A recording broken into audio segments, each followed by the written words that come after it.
اللہ لا الہ الا ہو، اللہ وہ ہستی ہے جس کے سوا کوئی الہ نہیں۔ الحی القیوم، وہ زندہ و جاوید ہے، از خود زندہ ہے، اور باقی جو بھی ہے ما سوی اللہ اس کو تھام کر رکھنے والا ہے۔ یہ دو جو اسما ہیں اللہ تعالیٰ کے، ان کے بارے میں یہ حدیث آپ کو اس کتابچے میں مل جائے گی کہ حضور نے فرمایا کہ اللہ تعالیٰ کا ایک اسم اعظم ہے کہ اس کے حوالے سے جب کوئی دعا کی جاتی ہے وہ ضرور قبول ہوتی ہے، لیکن حضور نے یہ نہیں بتایا کہ وہ کون سا ہے۔ نشاندہی کر دی وہ قرآن کی 3 صورتوں میں ہے، سورہ بقرہ میں ہے، سورہ آل عمران میں ہے اور سورہ طٰہٰ میں ہے۔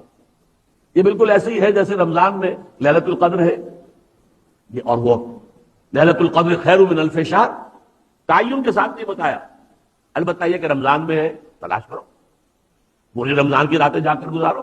اگر تمہیں معلوم ہو ليلۃ القدر کتنی قیمتی ہے تو اس کے لیے 30 راتیں جاگنا کوئی بڑی بات تو نہیں، جبکہ وہ 1000 سال سے افضل ہے۔ اچھا یہ نہیں تو چلو 10 دن آخری عشرے میں تلاش کرو، چلو اور کمی کر دیتے ہیں، آخری عشرے کے جو طاق راتیں ہیں اس میں تلاش کرو۔ لیکن یہ تعین تو نہیں بتایا، لیکن یہ کہ کچھ ایسے اشارے 27ویں شب کے بارے میں گمان غالب ہے لوگوں کو، لیکن حضور نے نہیں بتایا صراحت کے ساتھ۔ بالکل وہی معاملہ یہاں ہے کہ حضور نے یہ فرما دیا کہ اس میں اعظم ایک ہے اللہ کا، جس کے حوالے سے جو دعا کی جائے گی لازماً قبول ہوگی، اور وہ 3 صورتوں میں۔ اب اس کی تحقیق کی ہے تو وہ یہ نام ہے۔